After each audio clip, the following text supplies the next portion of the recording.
नमस्कार दोस्तों, आप देख रहे हैं मालवांचल मित्र, जहां मालवा बोलेगा और सच सामने आएगा। नमस्कार मित्रों, आप देख रहे हैं मालवांचल मित्र और मैं आप सभी का मित्र प्रवीण अरोंदेकर।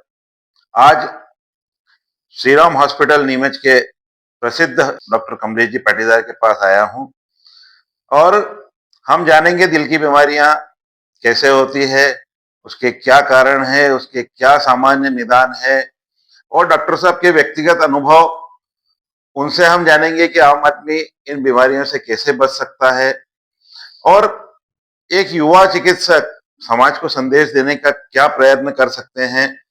इन सब बातों को लेके हम आपके बीच एकत्रित हुए हैं। आइए हम डॉक्टर साहब से बातचीत प्रारंभ करते हैं। नमस्कार डॉक्टर साहब। नमस्कार आप सभी को। मैं doctor Kamlesh Patidar, Shri Ram multi speciality hospital में चिकित्सक हूँ। मैं हृदय रोग, थायराइड एवं मधुमेह रोग का उपचार एवं रोकथाम के लिए काम करता हूँ। मैं मेरी यहीं पास के गांव जावी का रहने वाला हूँ और नीमच में मुझे लगभग 3 साल हो गए हैं।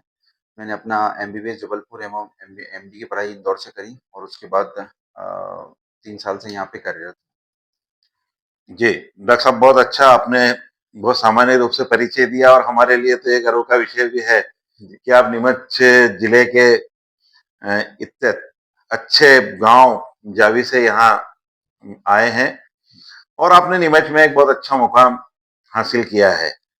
और जब से हृदय रोग प्रारंभ हुआ है तब से जो बड़े नाम थे, डॉक्टर एलबीएस चौधरी साहब, आरपी माहेश्वरी साहब, डॉक्टर कमल कुमार जी चौड़िया साहब, और उनके बाद हृदय रोग की एक नई पीढ़ी में आपने प्रवेश किया है और एक नई पीढ़ी से हम रूबरू हो रहे हैं।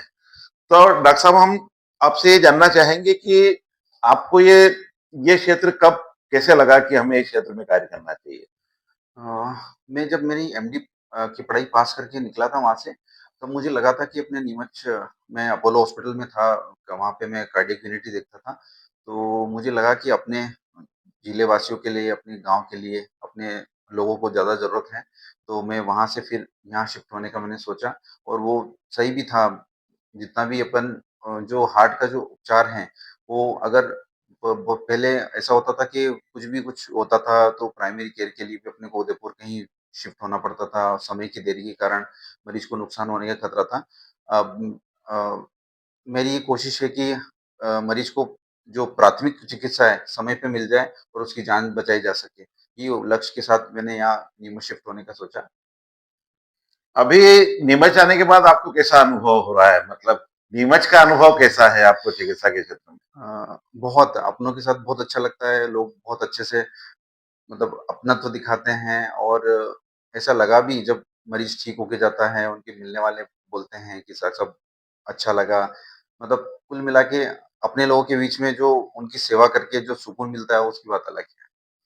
डॉक्टर साहब, एक बड़ा प्रश्न समाज में इन दिनों विकसित है और वो प्रश्न ये है कि ये दिल की बीमारियां इतनी तेजी से बढ़ क्यों रही है? इसका मुख्य कारण है कि एक तो आजकल बहुत जंक फूड बहुत ज़्यादा जो कि पहले अपन देखते थे, बहुत कम मात्रा में हम लोग बाहर का खाना खाते थे। आजकल जंक फूड बहुत ज़्यादा खा रहे हैं, बच्चे बहुत ज़्यादा तनाव ले रहे हैं, पढ़ाई का तनाव है। अननेसेसरी एक्सरसाइज़ कम हो गई हैं। पहले हम जब छोटे थे हम पैदल स्कूल जाया करते थे, आजकल गाड़ी स्कूल के गेट तक गाड़ी छोड़ती है। तो वो जो सब लाइफ़स्टाइल में चेंजेज़ हुआ है, मुख्य कारण ये है। आजकल जो युवाओं में भी बहुत ज़्यादा आजकल हम देखते हैं कि 30 साल, 20 साल के युवाओं में भी हार्ट अटैक बहुत कॉमन है, जो कि 5 से 7 साल पहले हम देखते थे कि 60 साल से ऊपर के मरीजों में ही देखने को मिलता था।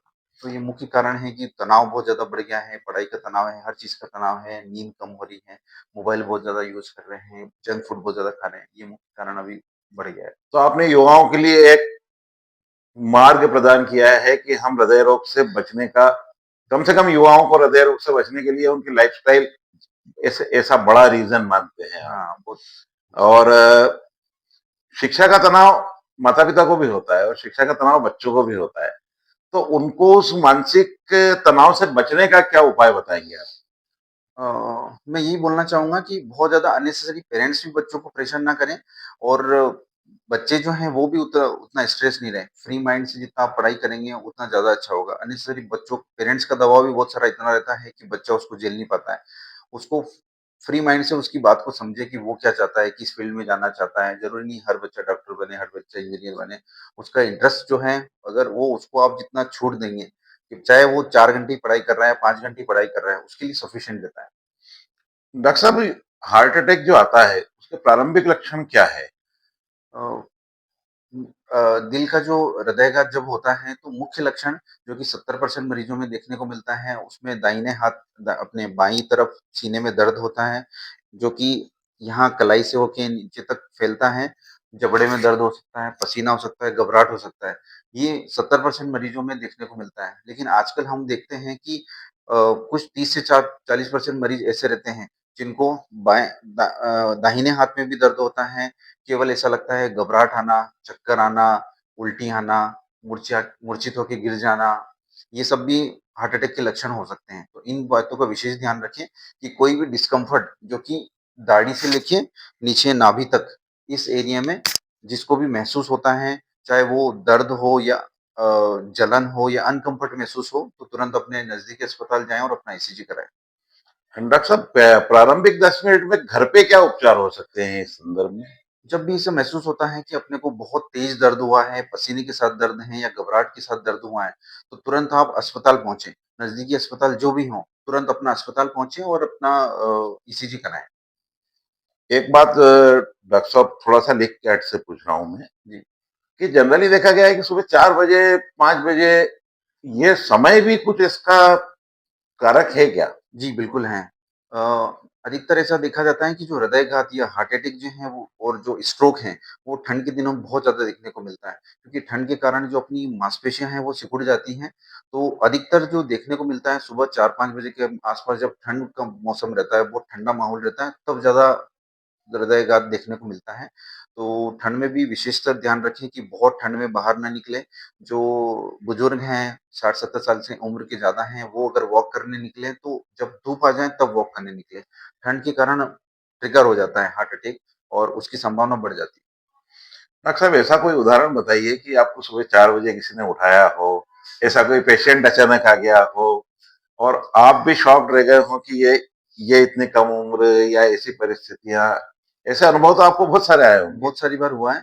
अधिकतर सुबह मॉर्निंग के टाइम ही कॉल आते हैं कि सर चेस्ट पेन का एक मरीज़ आया है और जैसे ही चेस्ट पेन का सुन के हम लोग तुरंत ईसीजी यहाँ पे जो ड्यूटी डॉक्टर है उनको भेज देते हैं और तुरंत आके मैं देख भी लेता हूँ। अधिकतर ऐसा होता है कि अभी सबसे कम युवा मैंने अभी देखा एक 17 साल का जो बच्चा था उसको अटैक आया था। कब मेरी उस जीवन का सबसे कम उम्र का जो बच्चा है अच्छा, 17 अच्छा। साल का था। एक 23 साल का बच्चा भी था। अभी 25-28 साल के बहुत सारे बच्चे देखने को मिले जिनको हृदयघात हुआ है। डॉक्टर साहब, अक्सर देखने में आया है कि युवा जिम में जाते हैं और जिम में ही उनके साथ एक्सरसाइज करते समय अटैक आना, वहाँ पसीने से लथपथ, कभी-कभी लगता है कि जिम की थकान के कारण ऐसा हो रहा है। तो क्या एडवाइस देंगे आप उनको? अ, बिल्कुल ये सही क्वेश्चन पूछा आपने। अधिकतर बहुत सारे युवाओं का ये सवाल रहता है कि सर जिम में बहुत डेथ हो रही है उसके लिए हम क्या कर सकते हैं? तो सबसे पहले ऐसा जो जिम में जो डेथ होती हैं जनरली ऐसा नहीं होता कि हर डेथ हार्ट अटैक के कारण ही हुई है। कुछ बीमारियाँ होती हैं जैसे कि एचओसीएम बोलते हैं हम उसको, हाइपरट्रोफिक ऑब्स्ट्रक्टिव कार्डियोमायोपैथी जिसमें दिल की मोटाई बढ़ जाती है बहुत ज़्यादा। ये जनरली 500 से 1000 की जो पॉपुलेशन में से 1 को मिलता है। एक मरीज को देखने को मिलता है। उसमें जो यंग जितनी कि 40 से 50 साल के जो युवा हैं, 40 साल के जो युवा हैं, उनमें ज़्यादातर देखने को मिलता है। तो ऐसे मरीज़ जिनका ब्लड प्रेशर ज़्यादा रहता है, जिनको शुगर है या जिनके परिवार में 30 से 35 साल की उम्र में या 40 साल की उम्र में जिनके पिताजी या दादाजी को हार्ट अटैक आया है या दिल की परेशानी हुई है, तो वो लोग विशेषकर ध्यान रखें। अपना चेकअप कराएँ पहले, ईसीजी, इको और रूटीन टेस्ट कराएँ और उसके बाद बहुत ज़्यादा अननेसेसरी हेवी एक्सरसाइज़ बिना ट्रेनिंग के, जो बिना प्रशिक्षण के जो एक्सरसाइज़ करते हैं उससे बचें और अ, बहुत हेवी एक्सरसाइज़ जब जब सीने में दर्द या भारीपन महसूस हो एक्सरसाइज़ के दौरान, तो तुरंत अपने डॉक्टर को जाके दिखाएँ। ये मुख्य कारण हैं जिनसे अपन बच सकते हैं। डॉक्टर साहब मसल्स को डेवलप करने के लिए भी लोग कुछ इंजेक्शन दवाइयाँ लेते हैं, क्या वो हानिकारक है या नहीं है? जी, बिल्कुल। जो जो व्यक्ति स्टेरॉइड यूज़ करते हैं, बहुत सारे जिम वाले जो देखते हैं स्टेरॉइड यूज़ करते हैं, उनका बहुत शरीर पे नुकसान होता है, तो उस चीज़ से बचें।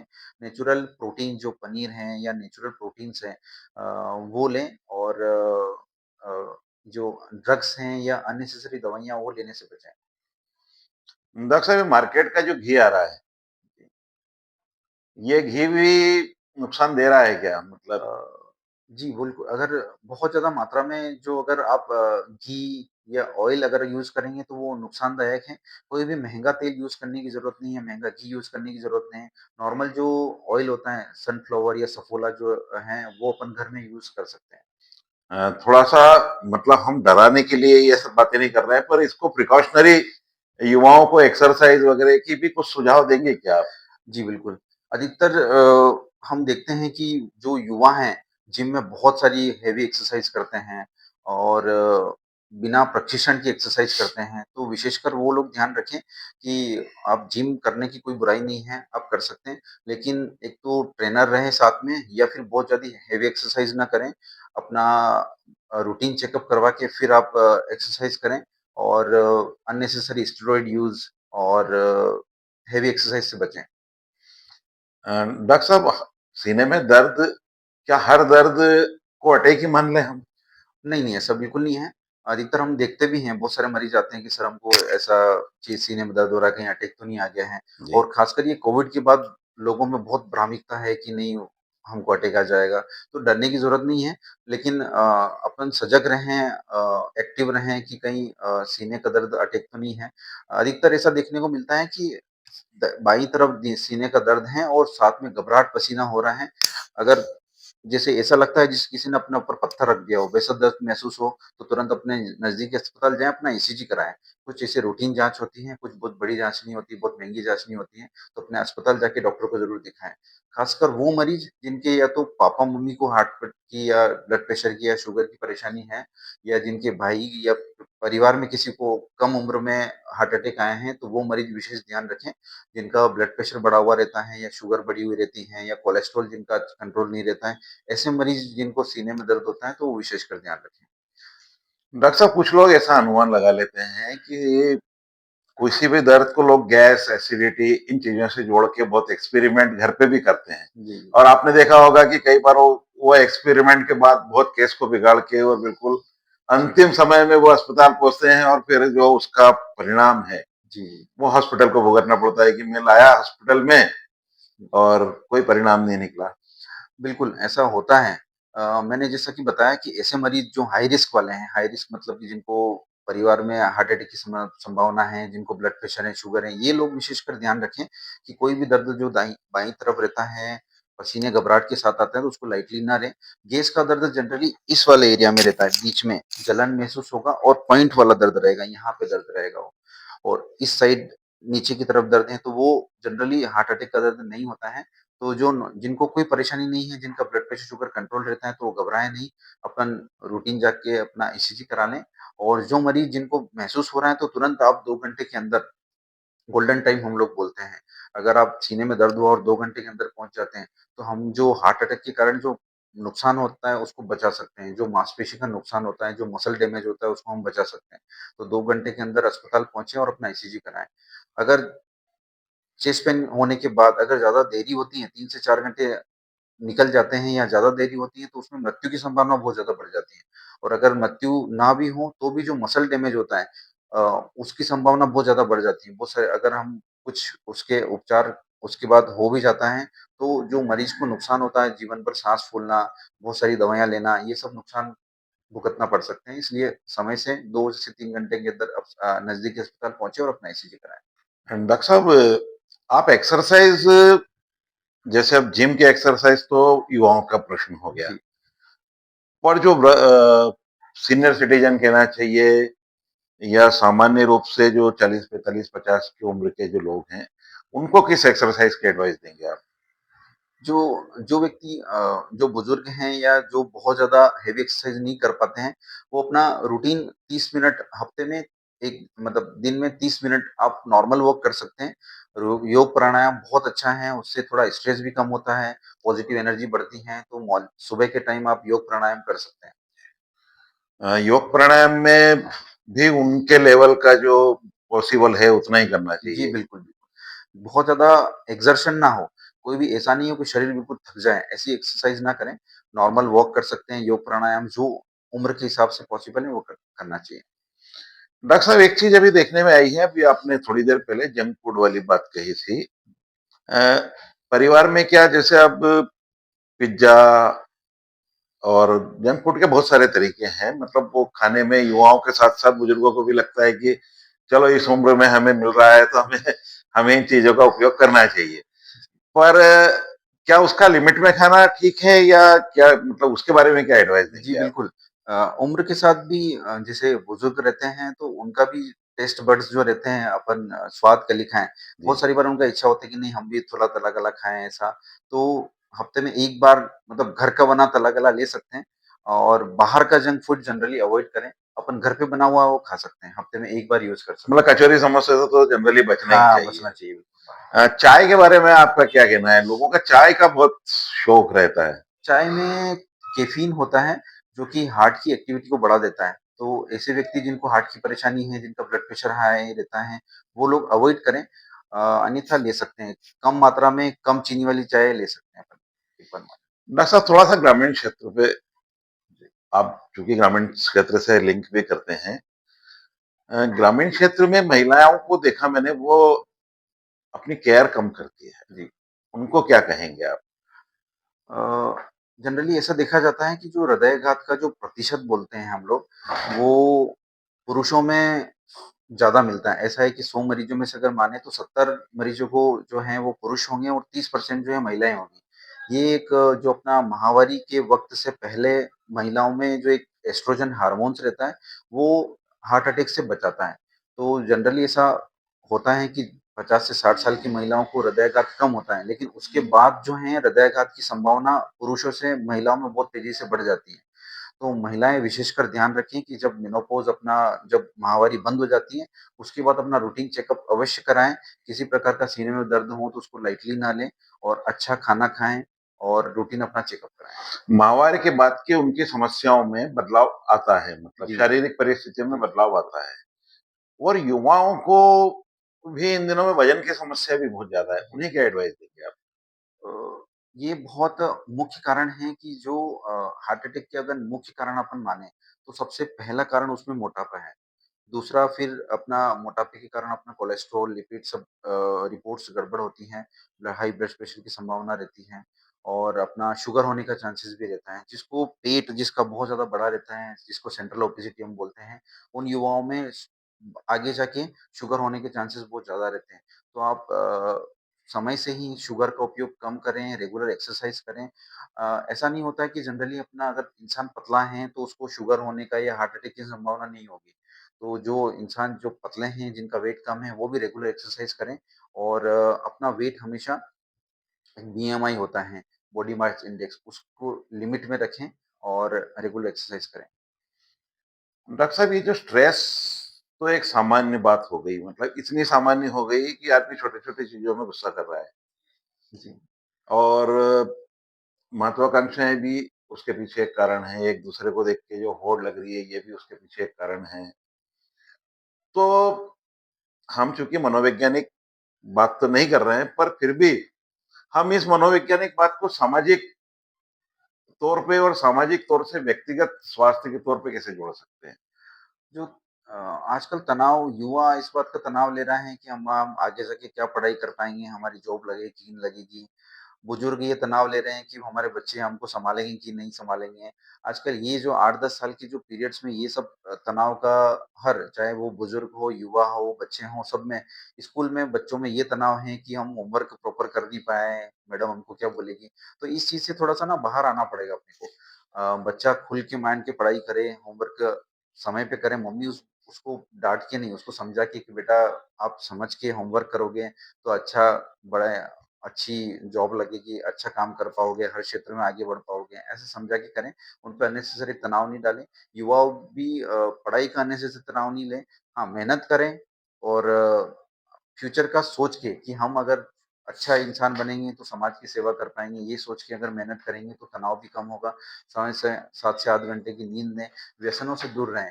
धूम्रपान, सिगरेट, तम्बाकू, शराब ये सब स्ट्रेस का कारण बढ़ाते हैं, तो इन चीज़ों से दूर रहें। डॉक्टर साहब, ये जो हार्ट अटैक के जो पेशेंट हैं, मतलब जिनको ब्लड प्रेशर की गोली आपने चालू कर दी, अब चालू कर दी तो वो गोली लेने में भी लापरवाही करते हैं कई लोग। दूसरी बात ये है कि रेगुलर चेकअप को बरसों हो जाते हैं, मतलब जी, मैं भी उसमें से एक जी। हूँ। मतलब जी। ऐसा नहीं है कि मैं लोगों के लिए कह रहा हूँ। तो हम जैसे लोगों के लिए आप क्या कहेंगे? बहुत सारे मरीज़ हमसे ओपीडी में पूछते हैं कि सर ये बीपी की दवा मुझे अभी से चालू हो जाएगी, मैं इसको नहीं लेना चाहता हूँ, जबकि उसका मरीज़ का ब्लड प्रेशर 200 आ रहा है। तो ये गलती नहीं करें कि हम लोग बीपी लेने से की दवाई लेने से आपको कोई नुकसान हो जाएगा। आपका बीपी अभी मान लो अगर 190, 180 आ रहा है, आप चलेंगे या कुछ भारी काम करेंगे या दौड़ लगाएँगे, तो वो 200, 250 तक पहुँच जाएगा। उस स्थिति में दिमाग को लकवा होने की संभावना बहुत ज़्यादा रहती है। अधिकतर आते हैं जिनका ब्लड प्रेशर था, बीपी की दवाई बंद कर दी, उसके दूसरे तीसरे दिन ही लकवा आ गया। तो ऐसी गलती ना करें। बहुत सारे मरीज़ आते हैं जो ऐसा बोलते हैं हमने 1 दिन दवाई नहीं ली, दूसरे दिन हमारा लकवा आ गया हमको। तो दवाई रेगुलर लें, दवाइयों लेने का कुछ नुकसान नहीं है। आप रेगुलर चेकअप कराएँ, साल में 1 बार अपना किडनी, लीवर सबका जाँच कराएँ। किसी भी दवाई का कुछ उस दवाइयाँ जो बीपी, शुगर की दवाइयाँ जीवन भर लेने के लिए ही बनी हैं। ऐसा नहीं कि उनसे नुकसान होगा। अगर आप ब्लड प्रेशर की दवा नहीं लेंगे, तो आपका बीपी जो 190, 100, 200 आ रहा है, आज नहीं तो 3 से 4 साल बाद आपकी आँखों की रोशनी कम हो जाएगी, आपकी साँस फूलने लग जाएगी, किडनी में पेशाब की समस्या आने लग जाएगी। तो ये सब समस्याएँ अभी नहीं 5 साल बाद पर चालू होती हैं, लेकिन जब समस्याएँ चालू होती हैं, तब बहुत देर हो जाती है।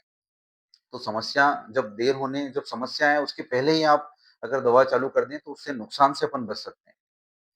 डॉक्टर साहब, आप पाटीदार समाज से बिलॉन्ग करते हैं और आपके घर पे तो एग्रीकल्चर का एटमॉस्फेयर होगा। जी, जी, आपने जी। आपके दादाजी को, पिताजी को बहुत परिश्रम करते हुए देखा होगा। तो मैंने देखा है कि ग्रामीण क्षेत्रों में हृदय रोग के रोगी औसत औसत रूप से बहुत कम मिल कम मिलते हैं।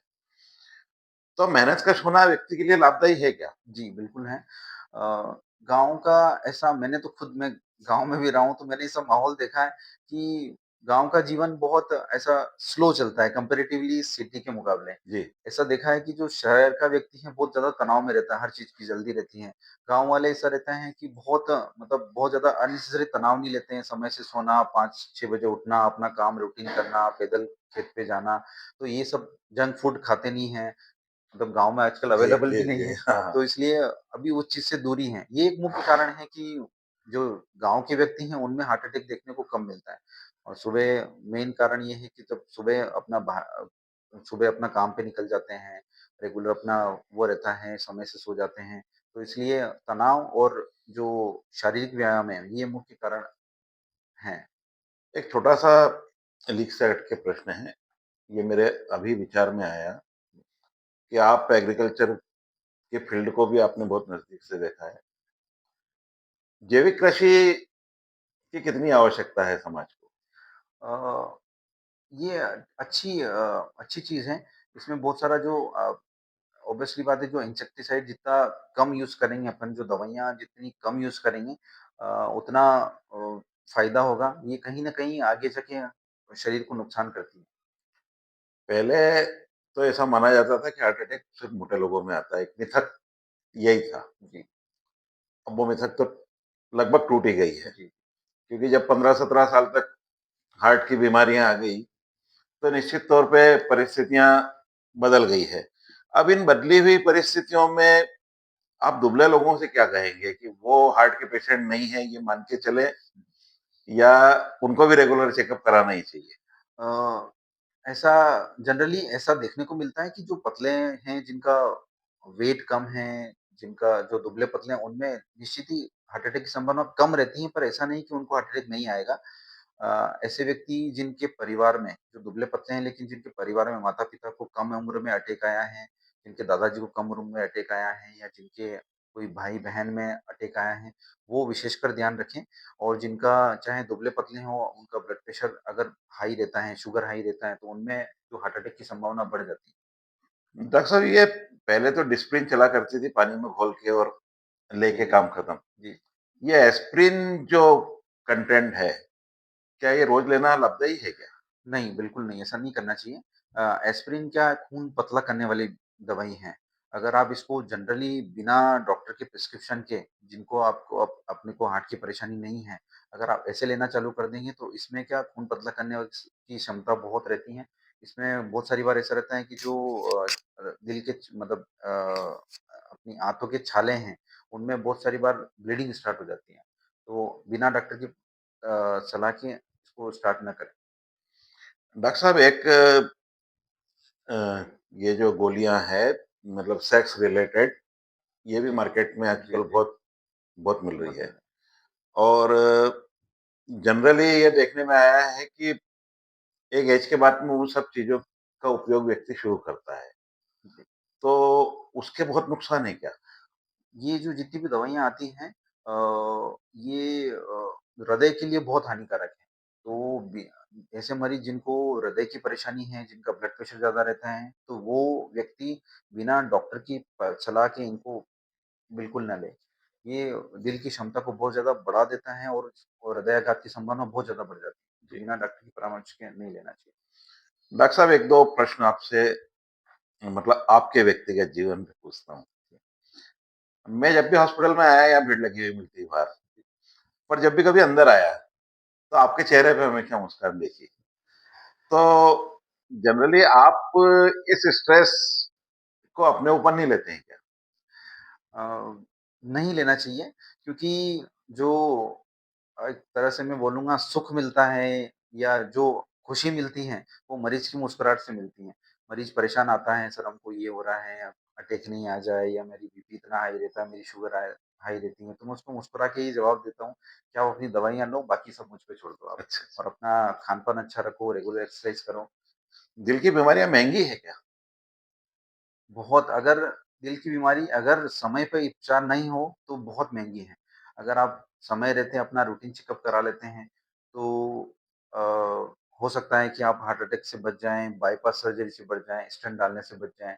बाद में बहुत सारा जो 8-10 तरह की दवाइयाँ चलती हैं, उन सब से बच जाएँ। आपको लगता है कि नीमच बहुत जल्दी प्रोग्रेसिव होगा हार्ट के मामले में और अच्छा हम कुछ कर पाएंगे यहाँ मतलब हार्ट की और सर्जन जी। जो हम बाहर से ला रहे हैं क्या ऐसी परिस्थितियां नीमच में डेवलप हो जाएगी कि हमें उदयपुर अहमदाबाद नहीं दौड़ना पड़े? अ, अभी 2-3 सालों में तो बहुत प्रोग्रेस हुआ है। जो इमरजेंसी सेवाएँ भी सब हॉस्पिटल में स्टार्ट हो गई हैं, आईसीयू अवेलेबल हो गया है, वेंटिलेटर हैं। तो मरीज़ जो उदयपुर 3-4 घंटे जो लगते थे, एम्बुलेंस में व्यवस्था नहीं रहती थी, उन सब चीज़ों से तो आजकल बच ही रहे हैं। और आजकल हर छोटी-छोटी सिटी में भी जो कैथ लैब हैं, एंजियोग्राफी, एंजियोप्लास्टी की सुविधाएँ तो चालू हो गई हैं, ये बहुत अच्छी बात है। अपने नीमच में भी एंजियोग्राफी की सुविधाएँ चालू हो गई हैं। तो तुरंत मरीज़ जितना समय से पहुँचेगा, उतना जल्दी उपचार होगा और वो जो नुकसान होता है हृदय को, उससे बच सकते हैं। डॉक्टर साहब बहुत सारी सरकार ने सुविधाएं दी है आयुष्मान कार्ड और विभिन्न प्रकार की नीमच में भी सभी हॉस्पिटल्स में लगभग है पर हम ये देखते हैं कि वो बहुत रेयर सिचुएशंस के लिए वो चीजें हैं तो आप मालवांचल मित्र के माध्यम से इस समाज को ऐसा कुछ संदेश दें कि एक स्वस्थ जीवन, एक उचित जीवन और डॉक्टर विहीन जीवन भी कैसे लिया जा सकता है और अगर बीमारी आती है तो उससे डरने घबराने के बजाय उस व्यक्ति को क्या करना चाहिए? आप मालवांचल मित्र के दर्शकों के लिए। मैं आप सभी को यही संदेश देना चाहूँगा कि खासकर अपनी किसी भी सीने के दर्द से घबराएँ नहीं। हर सीने का दर्द हार्ट अटैक नहीं होता। बस जागरूक रहें और ऐसे व्यक्ति जिनको ब्लड प्रेशर है, जिनका ब्लड प्रेशर ज़्यादा रहता है, जिनको शुगर ज़्यादा रहता है, जिनको कोलेस्ट्रॉल है या जिनके माता-पिता को अ, कम उम्र में हृदयाघात हुआ है या माता-पिता को ब्लड प्रेशर, शुगर की परेशानी है, तो वो लोग ज़्यादा सजग रहें। हर हर 1 साल में अपना रूटीन चेकअप कराएँ। ये जो जाँचें हैं रूटीन जाँचें ईसीजी, इको, टीएमटी हर शहर में अवेलेबल हैं और बहुत ज़्यादा इनका पैसे भी नहीं लगते हैं। तो रूटीन जाँचें साल में 1 बार अपना शुगर, कोलेस्ट्रॉल, बीपी तो ये चेक कराएँ।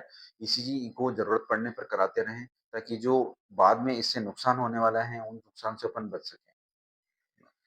धन्यवाद डॉक्टर साहब। तो मालवांचल मित्र के माध्यम से हमने आज जाना डॉक्टर कमलेश पाटीदार से कि समाज में व्यक्ति अच्छा जीवन, सुखी जीवन और व्यवस्थित जीवन कैसे अपना सकता है।